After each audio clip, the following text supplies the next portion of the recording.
Pardon the interruption. I'm Amy Poppinga. Sam, we're celebrating the end of the 5th season here. How are you going to celebrate? Well, first of all, I got you a soda. Coke Zero. Do you know that Coke has just announced that they are discontinuing Coke Zero? Really? Well, first off, I'll be taking this back. Let the Coke Zero hoarding begin.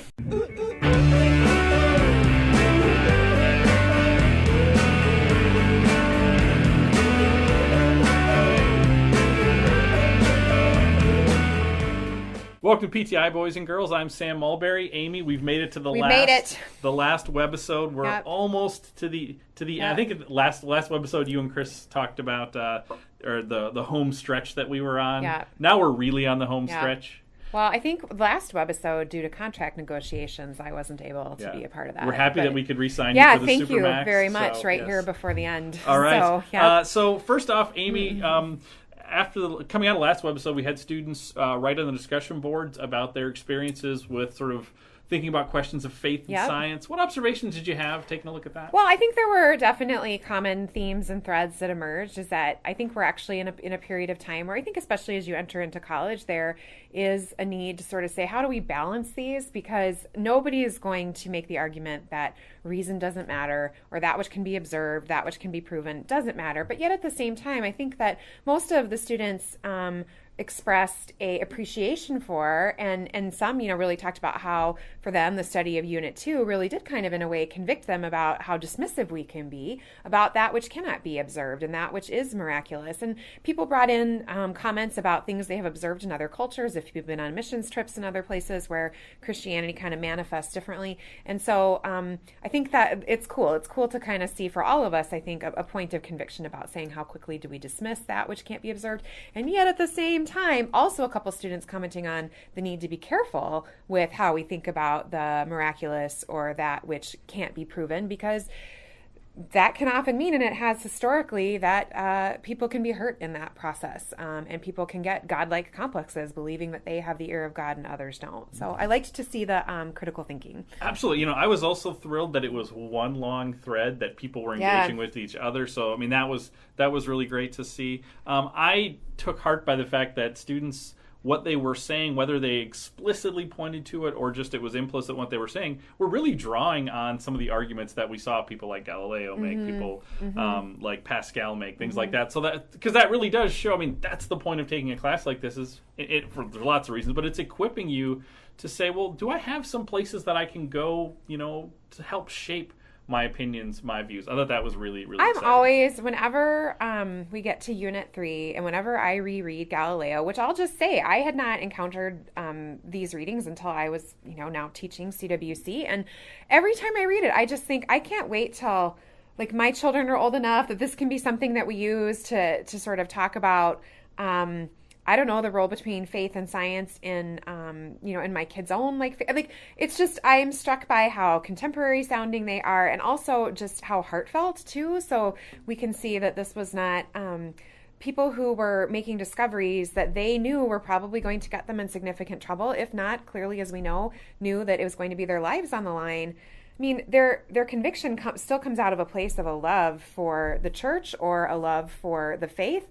And I don't know, I just think I'm convicted every time I read those. I find them really powerful. So, well, love Amy, me some Blaise Pascal. That's right. So, I'm going to give you a little moment to sort of ISO on Amy to talk about what I think is one of your favorite people in this course, and that is John Wesley. That is John tell Wesley. us, why everybody's favorite. Why does John Wesley matter? Why does it matter to you? Yeah, I mean, John Wesley matters to me because it was actually, again, sort of through CWC that in preparing for a lecture that in the regular, I was going to say in the regular season, in the regular semester that we do on Enlightenment religion, we talk about the Pietist tradition. And so you've learned about that now. And we look at the Wesley tradition, the Methodist tradition, coming out of John Wesley's encounter with Moravian Pietists.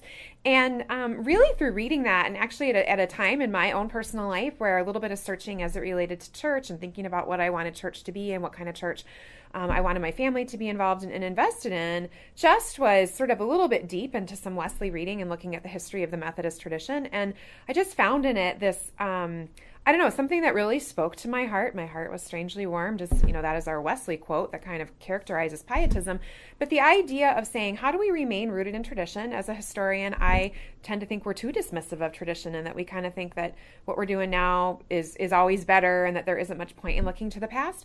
I really value the tradition. And so this exposure to this denomination that says, well, we always want to sort of keep one foot in recognizing the tradition, yet at the same time, we have reason and experience, and those things matter. And we actually believe that, God still speaks to people through experience, and personal experience matters, and that personal experience is very convicting, and it can have a very powerful impact on your community.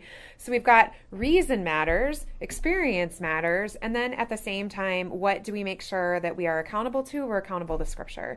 And so those four things combined are what make up what John Wesley called like the method. And that's why we call the tradition the Methodist tradition, because it's the method for how one should approach Christianity. And one of the things I most value, and I love Wesley quotes. I mean, you can there's so many great John Wesley quotes, and he was a very eloquent writer.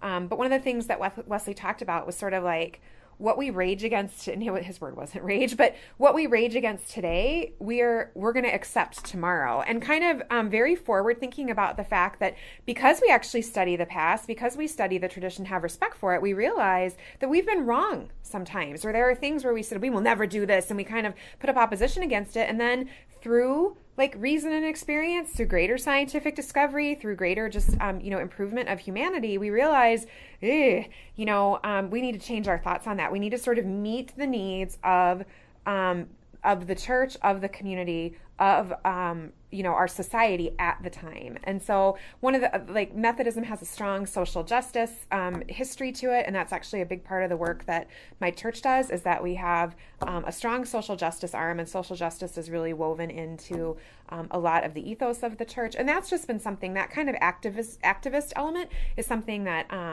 I've really, it's actually really helped me articulate my thoughts on some maybe difficult topics or things we see as controversial for Christians in the American context in the 21st century. My sort of new church home has actually given me both contemporary but also historical language for how to figure out what I think about it. So, yay Methodists.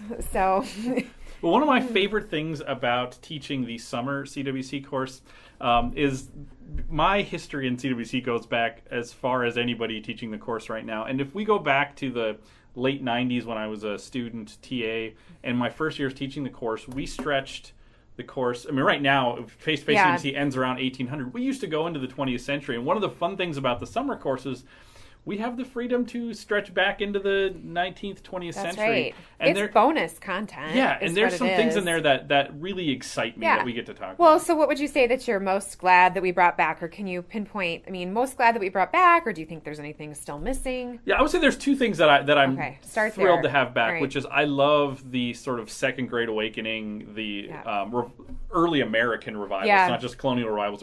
I love Charles Finney as a really interesting character. But then I really think in terms of the overall narrative arc of the course, I love when we get to the 19th century and we talk about 19th, 20th century, we talk about Marx, Freud, Darwin, and Nietzsche.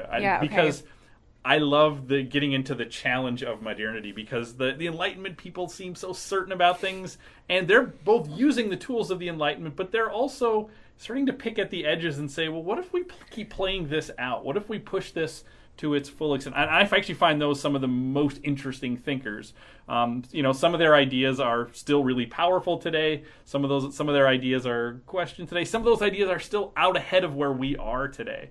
I loved as a student reading the Nietzsche reading about sort of the death of God, and how you can see that through this progression of looking at Western history. That was really a powerful thing to read and to think about. Well, what does that really mean? Because all I'd known about Nietzsche was he said God is dead. Like, okay, right. You said, but what does he mean by that? And it's actually a really powerful, argument that he's making about human history. Yeah. And then he's willing to say, and if that's true, what does that mean? Mm-hmm, and I think that, to me, that stuff is really fascinating. No, I think that in the summer course, we are able to problematize the end of the course a little bit better than instead of sort of, I think in the semester, just because of time, we sort of say problems are coming, but we don't actually sort of lay the foundation for, and then actually start to explore a little bit what those problems are going to be or what those challenges are going to be. And yes, I mean, it kind of, I don't know, it can be difficult to not make it seem like, and the Enlightenment, and then it's all just stayed light, you know. Well, that actually creates a great segue into thinking about what courses come after CWC. So there's a Bethel's Gen Ed is developmental, so CWC kind of unlocks. We have a plan. There's actually a method to the madness. It unlocks the next set of Gen Eds, and two courses that both you and Chris and I all teach in are L courses and U courses. So can you tell us what L courses and U courses are, and maybe highlight ones that you teach? Or? Yes. So I'll start with U courses. So U courses, when you see a U after the course, that designator means that it's one of our world cultures credit. So the goal of the U course, which again comes in sequence after CWC, is that you will explore actually some of the exact same themes that you potentially studied in CWC in a class that's looking at a non-Western historical tradition. And it may be a class that focuses on a broad swath of history. It may be a class that focuses in a more contemporary lens on a specific culture. In my case, I teach classes on sort of the history and culture of Islam. And so one class that kind of is a big broad sweep, everything from the historical background. So this is HIS 212U. It's also cross-listed with religious studies, so it has an REL in front of it. But everything from the inception of Islam in 6th century, 7th century Arabia, but then also, well, where is Islam today? It's not just a Middle Eastern religion, so how does it manifest? And even specifically in America. So when we talk about world cultures, we do have courses even that are looking at culture in the United States, but the culture sort of began as a non-Western culture. And so I'm trying to think of other... I mean, we have many courses. One that I'll put in a plug for is world literature. Yes, it's usually taught in the evening, so it works for your schedule. Yep. I think Marion Larson tends to teach usually it. Teaches and I think that the great thing about when you're thinking about, as a Westerner, thinking about non-Western things, literature is really a great way to get kind of into people's heads, into people's worldviews, in a very personal way. So I think that's a great. And we can also think big bird's eye view. Correct me if I'm wrong, but like anthropology is the U, isn't it? So we even have sort of the study of how you study cultures, where then you would be doing multiple case studies and sort of learning more theoretical approaches to studying culture and then applying them to various contexts. How about L courses? Yeah. So then L courses are what we kind of think of as our post-Enlightenment Western thinking courses. And so these are, when I look at our own department, and Dr. Gehrz, who you're familiar with, teaches a class on World War I is an L, is it not? And World War II is an L. Yeah. Make sure. I used to teach American Civ. American Civ is an L course. So it's really sort of where does, when we leave CWC, what's the next chapter? Where do things pick up? And again, how do those themes play out in particular contexts? So American Civ is an L, World War I. Cold War is an L too, isn't it? No, never mind. History of Women in America. History of Women in Modern America. Mind, if you're a big Sarah Shady fan, she's teaching Modern Mind. So philosophy. I'm trying to think of what Dr. Yim, who also teaches in CWC. Philosophies of Race and Gender in America. Philosophies of Race and Gender in America. I've been doing registration for students. Yeah, because I'm sitting here going, this is very impressive, and I'm kind of feeling foolish. In economics, Tim Essenberg teaches a class that's an L. Yep. You're going to give it to us? I think is it the redevelopment of cities or something? Urbanization, something about, anyway. Yeah, it's all part of the CWC expanded universe, right? Yes, you have CWC, now you can go on to the sequels. Right. And and they work really nicely together. I've actually had students that were in L and U at the same time. That's not that uncommon that you might be in an L and a U in the same semester, and it actually, I think, works really, really well. And I know that if you happen to have a professor who teaches an L or a U who has also taught CWC or humanities potentially, I think most of us are really good at constantly trying to draw ties back to CWC and say, remember that you learned this, remember when you talked about this. And I know for me, teaching CWC has actually really enriched, I think, the way that I teach those other gen ed courses that are supposed so I would to say if you enjoyed the second half of Unit 3, that really is starting to get into L material. Yeah. Amy, looking ahead to the end of the course, we have two big things coming up. We have the exam on Monday, July 31st. We have exam 3. And then due by Friday, August 4th is the exit interview. Do you have thoughts on the exam? Anything you would say to Oh, students? well, yes, I was like all ready to say exit interview. But in terms of the exam, okay, so I know that we say that, after the first one, I always say, just remember, like, after you get through your first one, then things will be much better in the second. And overall, things were. And we already talked about the second exam, so I don't want to go back. But here's what I do want to say. If you actually felt like you dipped a little bit with exam 2, that's not uncommon either. We kind of see 2 trends. People who didn't do great on exam 1 improving. Sometimes people who did really well on exam 1 kind of dipping back down on exam 2. It's also, exam 2 tends to be when you're the busiest. It's sort of like it's 4th of July. It's after 4th of July. It's kind of crazy time. And so really just home stretch here. Think about what has worked for you. Please pay attention to feedback that you have been given. I'm sure we are all giving feedback about just trying to really be thorough with examples, making sure that you answer all the components of the question on the essay question, thinking about pushing a little bit further, kind of really put your all into it, because I do think that by the time we get to the third one, especially when it comes to that essay, I don't want to say we have higher expectations, because we always have high expectations, but we do feel like you've got it now. You've got the hang of it. And we take very seriously making sure that we give insight and feedback if we feel that you're kind of not getting it or that you're not on the right track. So always keep track of your time. I think, you're kind of getting that figured out. And by exam 3, you feel like you kind of have it just right, how much time you need to spend on the essay as opposed to the other components. I was pleased to see that I felt like people didn't, like, that worked better with exam 2. So make certain that you keep up what worked well and stay consistent with that. And yet at the same time, really think about what can I do to improve. And the nice thing is you have this weekend leading up to it, so the exam on Monday. And then the exit interview is due Friday, August 4th. I'll just give some of the details on this.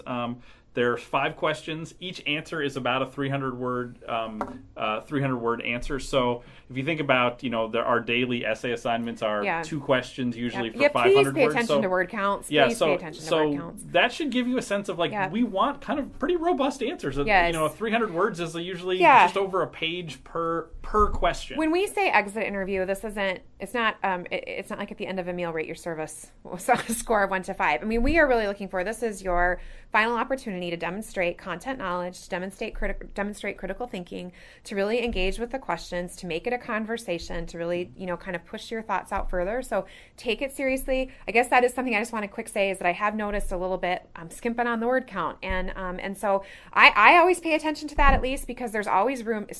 If we haven't answered the questions and I see that you're under by 100 words or whatever, it's like I'm not only sad to see that the content isn't there, but I'm also paying attention to it's one of the requirements that you have. So pay attention to your word counts, and really do think of that, each one of those questions, as a final writing assignment. And so we always enjoy reading those, but that's kind of the last hurrah. So you don't want to rush through it. You want to plan the time for it. You don't want to say, this isn't a course evaluation. So you don't want to sort of say, oh, I only need, 10, 15 minutes? No, you want to be thoughtful about it and utilize your time well. And you have 4 days to do it. There's one more film for you to watch. And like the museums, you can go in, work on a question, save it, come back the next. So you could do, I would put together a plan to say, when am I going to do each one of these? If you try to do it all in one shot, that's like writing up big paper. You're going to run out of steam by the end. And it'll be noticeable. It will be. It is. So definitely take your time, break it up. All right, before we end the segment, we had one more Backman submission. We got your Backman? Oh, yeah. So this comes to us from Caressa Weems, who is one of my students, and she sent us this lovely picture of her Backman text. Pleasant? It looks so pleasant. Yeah. Who doesn't love studying? The red, white, and blue bunting there. This is delightful. There. We do. It's patriotic. She's reading page 455. That's a very high-res picture. It's a great. I know. The scenery in the background. Just what says Minnesota summer? Better than spending a little time outside at your lake with your Backman text. So just because it's our last webisode doesn't mean you can't send us Backman photos. No, keep sending, because as it is right now, I mean, if we have 2 people, I'm just like, you're both winners. Oh, I thought you'd have them do make the case.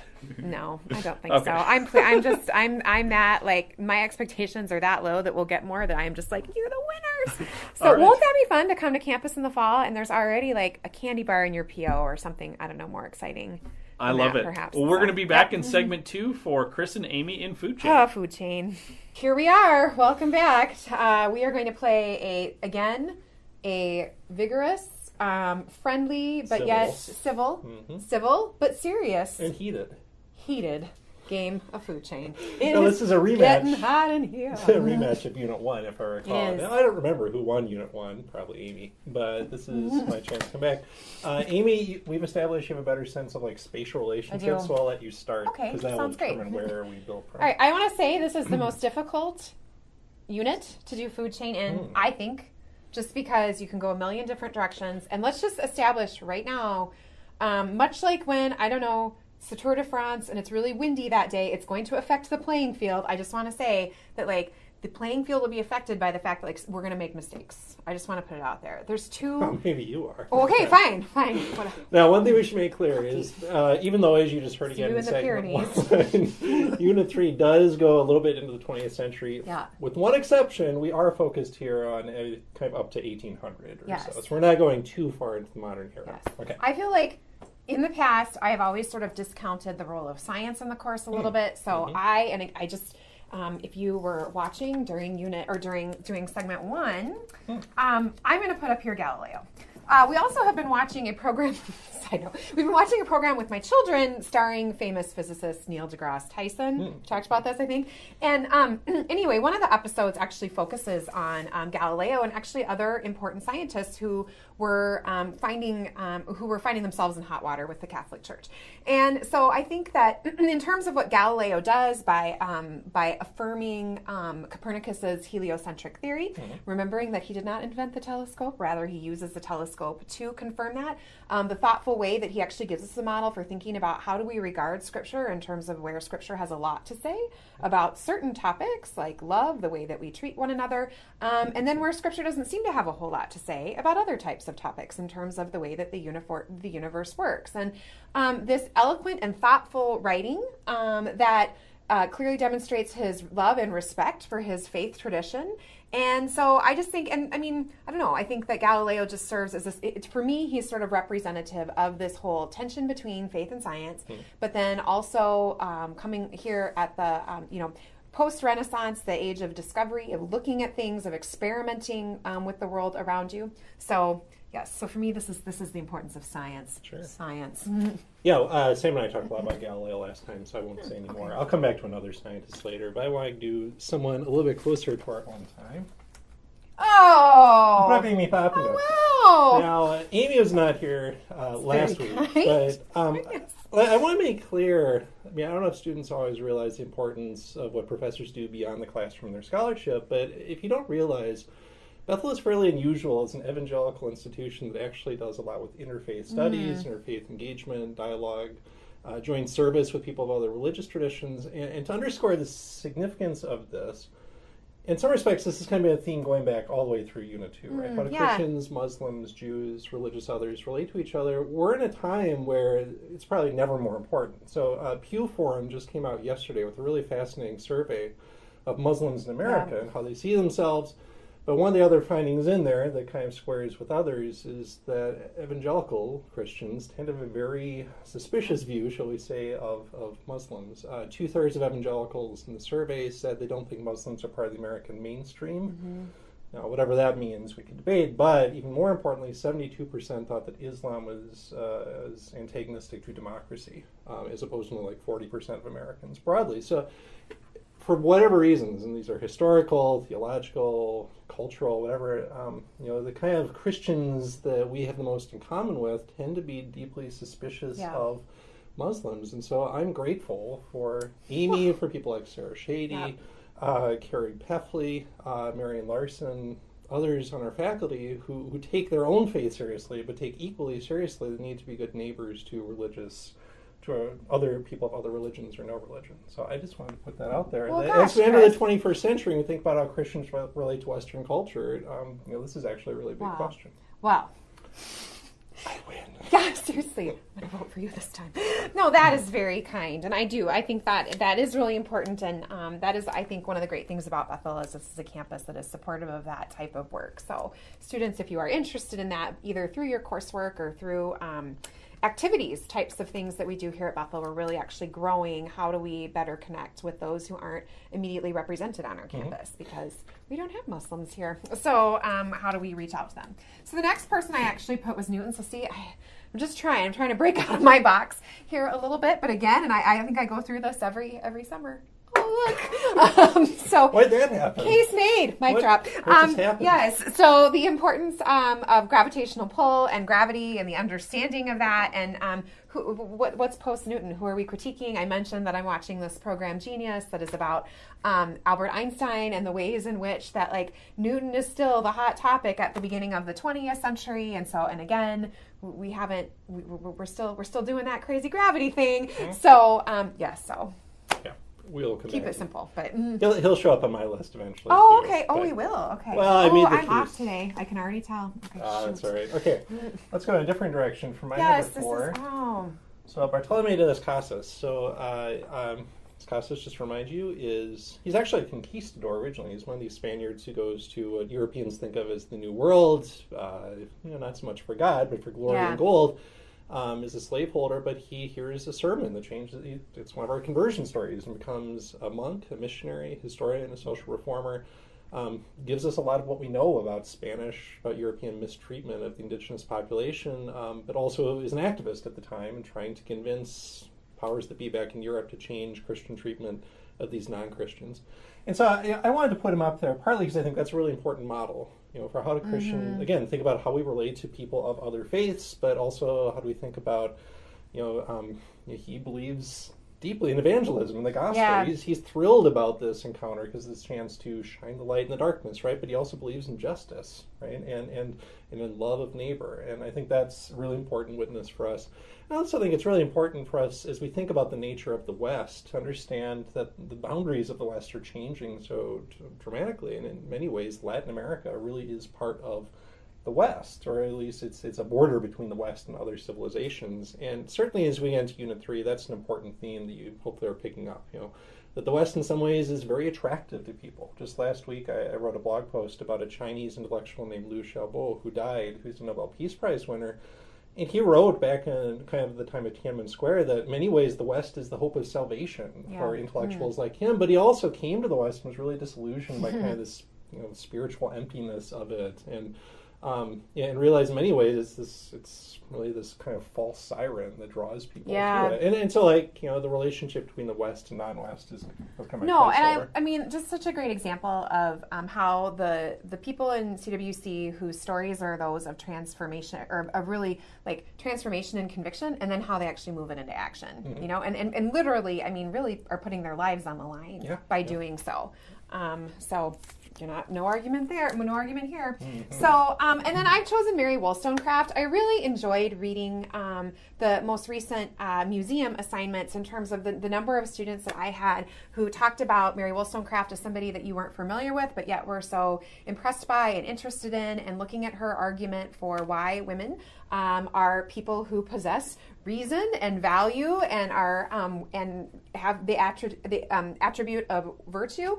Something that I really like about looking at the actual writing of Mary Wollstonecraft in her Declaration of the Rights of Women is that she's making this argument, but she's demonstrating in the argument itself the way she's actually crafting the argument supports her argument. That this isn't just saying, hey, can you be nicer to us? Hey, can you, because you're people that have reason, can you go ahead and treat us better? But instead, she's actually, it's like me coming to you, and I know that you can do this. It's like me coming to you and saying, you can't speak French. You can't speak French. Only women can speak French. And then when you make your argument back to me, exactly. Oh, he's proving it. He can do it in French. And I feel like that is what Mary Wollstonecraft is doing. And I actually love, I wanted to have him up here too. Olade Equiano, same thing, that when we look at his writing, it's the same thing. It's saying, I'm not only am I going to make an argument for why I should be treated with dignity and that I possess reason, my argument's reasonable. I'm showing you that I can do it in your face, so to speak. So I had actually the same thought as I read my students. Almost all of them, that was what they talked about, is Wollstonecraft. Sarah's interview about the kind of silence of women at this point in the course. I mean, I would be happy to put her up here. The only thing that kind of held me back is, in some ways, I think students describe her as the mother of feminism. Yeah. First wave feminism, I mean, it's going to be like another century or so before you start seeing concrete results with the suffrage movements in America and in England. And then second wave feminism in the 20th century. But like, as we come out of this part of CWC, it's so important to see this kind of thing that's been latent throughout the whole course. All of a sudden, we've got this very articulate voice calling into question our treatment of women. So they're there, and I like that because then it helps us better recognize the absence or the silence, because then we have this strong voice at the end. Doesn't mean they weren't there. Someday I want to put together a little conference about the absence of women in history, and I'm going to call it "Couldn't Get a Babysitter: The Absence of Women in History." So, okay. Number 3. I'm going to use this exercise as a way to highlight someone who maybe you did not notice especially, but I think is actually pretty significant for a few reasons. So George Whitefield is one of the great preachers of Christian history. Tours the English-speaking colonies of North America around 1739-40, preaches like a quarter of the population, keeps preaching until his death in 1770. And is one of the fathers of the First Great Awakening, this revival that's in the English-speaking world across the Atlantic in the middle of the 18th century. And we've talked before about how important it is that in the midst of enlightenment, you also have religious awakening, that it's not simply the story of like reason quashing religion, it's the story of someone who can't explain even why he's having such effect. We give you this reading from Ben Franklin's autobiography where he kind of says, I don't even believe this. Like, why do people like hearing fire and brimstone and how they need to repent? But then he's jangling the chain in his pocket. And he sees, he has an effect. Like, conversion is happening. And so I feel like he's important for a few reasons. One, like, as you think about where your church comes from, where Christianity, if you do come from a more evangelical background, a non-denominational church, this is where it starts. Yeah. People tend to think, I think sometimes, that, like, that's brand new. Yeah. You know, and no, it's not. No, I mean, someone who's an Anglican, but he says famously, I'll work with Presbyterians, even Baptists, which is scandalous at the time. Yep. What I care about is the mission, is the gospel, is the effect. I mean, and if you think about, Christianity is about a personal relationship. It's about a conversion. It's about changed lives. That's not actually how someone like Martin Luther or John Calvin thought. I mean, we're really using templates here, for better and for worse, to come from Whitefield. But he also stands in for the complicated history of this. Whitefield was a slaveholder. I mean, he really struggled with what to do with the existence of slavery in the supposedly Christian society. And to this day, I think, his spiritual descendants, evangelicals, need to wrestle with their complicity in racism and white supremacy. And so I put him up here again as a kind of placeholder for a lot of big things we're just starting to touch on. No, and speaking of slavery and Christian... Oh, wait, no. I really, actually, I don't remember. I was deciding between two people, and I thought I picked my other one. So anyway, okay, I have Adam Smith here. So I was going to do this whole inspirational thing about William Wilberforce, and then I realized that I picked Adam Smith. Yeah. So capitalism. Okay, so no, but economic systems, and again, and this was something that came out in people's comments, and you guys talked about it a bit. It's capitalism. It clearly has its positives. It has its negatives, but this sort of revolutionary model for a way to organize our economy that's rooted in the Enlightenment. Mm-hmm. And again, thinking about systems that still last. We still live in a capitalist society. And I think it's interesting, actually. And I, as a Christian, I actually really wrestle sometimes with is there a better model? And at the same time, I also know that capitalism has provided certain types of opportunities. It's a really tricky question, but this whole notion of the invisible hand, let the people decide, put the power in the hands of the people, of the consumer, is a fascinating idea, and it is it was a historically revolutionary idea, and we still live in the midst of that. And how capitalism then is something that we kind of see, that notion of letting the people decide, how that then is modeled out in the political structures of the time, and when we start to see revolutions occurring where we want to put more power rather in hands of more people, not perfectly and not without its problems. But point being that this isn't old history. I mean, this is still what we do. You owe me $5, by the way. But anyway. Yeah, right. Yeah, that sounds good. Can I just say ditto? Shoot. Okay. Well. No, I mean, partly I thought that we were actually just having this discussion looking ahead to the fall. Adam Smith tends to be shorted. We've never had a reading from him in the reading packet, but in many ways, he's at least as important as John Locke in kind of shaping how we think about what it means to be in the West and to be modern and to apply kind of reason and a quest for natural laws to society. And you're right. I mean, and like Smith is conflicted about this too. Yes. Like he really feels like reason leads him to see this is simply a more efficient, productive way of doing an economy. Yeah. But he knows like this produces lousy working conditions, and it has effect. Like he talks about. I mean, just imagine doing the same thing over and over mechanically. What does that do to someone's spirit and to their body and to their qualities as a citizen? And he writes later books kind of wrestling with that. And how it, how it changes our quality of life in terms of what we value and what drives us. He's also Scottish. Do we have anybody else who's Scottish? No, because we skip over John Knox. So right. There he is. Yes. Okay. All right. Okay. And then my last choice here is I kind of feel bad. But here's why. Here's why. So if you take you and put you in a blender, and then you put me in the blender, and you hit blend. It's getting weird. I kind of think that you get Sam. Yeah, there we go. I kind of think that's what you got.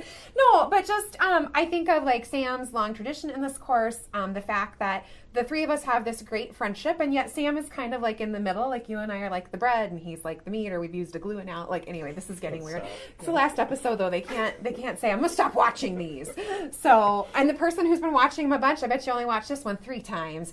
So, but no, I just think of all that Sam has done to create this course, and you too. You certainly in addition to that, but this is you and me up here. Sam has a longer history. Well, a longer history, and just always thinking of innovative ways, the time and effort that it takes to edit all of the material that we present that is online, and again, you too, but the work that you guys put into the films that we utilize. Whenever people have such a positive response to Summer CWC, I always feel like, well, it's because of you guys. I mean, it's because of the material that you have created and the way, or not created, but the way that we've presented the material that has been created. And so, I don't know, I felt like, and I feel like people, you probably don't want me to say this, but they might be cold or hot when it comes to you and me, but like everybody loves Who doesn't love Sam? So I felt like that would maybe... Like, I don't know, I think he maybe talked about it in the first episode, but like I feel like Sam is our first member of the Cloud Witnesses. Yes. I love that on the first day of CWC and his mod, he tells his CWC story, and it's a conversion story. Someone who is really new to Bethel and its culture, but also came in thinking he was going to do computer science and still works with that, but kind of fell in love with history and had this kind of like experience where it's, what am I going to do with my life? And what questions do I want to ask? And how do I want to approach them? And so like, I hope students take that seriously, and I hope you all listen to that. Like, there might have been a way in which you encountered that. Like, you had never kind of grappled with these questions in this way, or you ran into someone who just deeply inspired or challenged you. Yep. Like, it can change your life, and look at what you can still be doing 20 plus years later. And Sam, like I asked last week, who's the patron saint of CWC, and Sam clearly is the patron saint of CWC. Yes, absolutely. All right, well, I'll just put up Newton then. Okay. I mean, this is just because last week on Make the Case, I had to make the case that Newton was the most important person other than Jesus in our whole story. And like, I feel like I'm kind of now boxed in the corner. Right? Don't you love that? Yep. Number one, because now I feel bad about putting number 5 after he puts. That's okay. Well, but yeah, I mean, I said it all last week. So like, see last week's webisode for my case that in many ways, it's the logical culmination of where we work. Where we end up the course is a mechanistic worldview. Like it's this quest for truth that's animated by faith. Right. And Newton famously has more books about theology in his library than about science or math. But it leads us to a place where, whether it's people of the 18th century or later folks like Freud in psychology or Darwin in biology, they pursue that to a logical conclusion of, well, what does that mean about the existence of God, or about his nature, or about what it means to be living in this world that's very different than anything we had heard before. Yeah. So I just feel like you can't underestimate the importance of Newton. You cannot. I feel like we have come to a place of peace. I don't know. You don't agree. I can tell by the look in your eyes. I'll be fine if I lose because you pulled. Well, I'll be fine. How can I argue if I lose? Not her! We're at war with ourselves. Crazy. Okay. Yes. So please do go on Moodle, cast your last vote in these 6 competitions. I look forward to next summer. All right. We'll be right back to say goodbye to the webisodes for the summer. All right, for the last time, happy. Sam, you ready? I am ready. Okay, happy birthday to Lori Loughlin, the actress who played Rebecca in Full House and, I believe, Fuller House, the sequel that unfortunately my kids can't stop watching. Sam, last time I asked you to rank your 3 favorite 80s sitcoms. Are there any that you particularly dislike or you find overrated? And Full House started in 1988, so that's, right. Well, you don't have to talk about I'm feeling very generous today, and so actually I don't want to say that there's things that I don't. I mean, because I like things that are bad too. Like I like things that are bad if they're like very, very 80s in a kind of way. So instead, I'm going to point you to 2 sitcoms no one's ever heard of from the 80s, because in around 83, 84, the Turner Broadcasting System, TBS, they made their own sitcoms that they aired in the afternoons. You can find these on YouTube. One of them is called Down to Earth. It's about this woman in the 1920s who dies. She gets hit by a trolley car and has to come back in the 80s to earn her wings as an angel. The second is called Rocky Road. It's about this family that owns a ice cream store on the beach, and both the parents die. This is in the opening song. Both the parents die, and the kids have to run the ice cream shop on their own. You can find them on YouTube. You'll love them. They're terrible. What is wrong with the 80s? Chris, happy anniversary, the 1984 Summer Olympics, which opened on this day in Los Angeles. Chris, LA and Paris are the two finalists to host the 2024 games. Make the case for which city you think would be a better host, the City of Lights or the City of Angels? Now, Paris is just about my favorite city in the world. It's been a long time since it's hosted the Olympics. I think it will have been, 100 years, actually. Yeah, 24. Yeah. And it did in 1900, back when the Olympics were not really Was the 24 the Chariots of Fire Olympics? No. Or was that 20? I thought that was 20 in Antwerp or something. Anyway, so I probably feel like Paris is due. It's not like Paris has been struggling since then, but it's been 40 years since LA. But I have to say, the LA Olympics were a formative experience of my childhood, because without knowing the intricacies of the Cold War, all I knew was that the Americans cleaned up and we got lots of free Macs, and it was the first time I paid attention to the Olympics seriously, and the Americans were great at everything, including equestrian and modern pentathlon events that Soviet bloc countries usually dominated. So I have a special place in my heart for Los Angeles hosting Olympics. That's because the bad guys didn't show up? Well, that's the best way to do it. All right. Happy trails then, Sam, to these webisodes. We're almost near the end of this, our 5th season of CWC, the webisode. What's been your favorite moment from these 7 webisodes? I have really enjoyed the competitions. I think they've been really, really fun. My favorite thing that I've noticed is I went online today just to sort of see, how many students actually watch the webisodes, because I know how many people are in the class and I want to see how many views. Did you know that there's roughly 20 students in this class? Yeah. The average episode averages 48 views per webisode, and Episode 3 has 87 views. Who are you that are watching this that are not in that class? Because we love you. It's amazing. I always watch them 3 times. They're just used to binge watching. I think so. It's like how I don't know what I've watched recently, 4 or 5 times. Like the Americans, I probably watched 3 times all the way through. So if you're not in the class and you're hearing my voice right now, send me an email. It's in the corner down there. I don't know if I pointed the right direction, but it's in the corner. I need to know who you are. Now, on the real part of the interruption, one of the features is that we do some fact checking at the end. Is there anything we got wrong? And we check with the judges, and Chariots of Fire was actually 1924 Paris. Yes. You should watch Chariots of Fire too. It's a really good movie. So clearly I'm not a good Olympic historian. Any last thoughts, Sam? This is your last chance to make a pitch for the exam, the interview, next steps. I think Amy said it all when she said, really take that exit interview seriously, because it's 10% of your grade. It's not something to just cast aside. That's a really important assignment. All right. Well, thanks for joining us for these 7 webisodes. Thanks for watching them, apparently, 3 or 4 times each. We've enjoyed making them, and hopefully that came out. And hopefully you've enjoyed your entire experience, and we'll see you down the line in LU or some other kind of course. All right. See you next summer.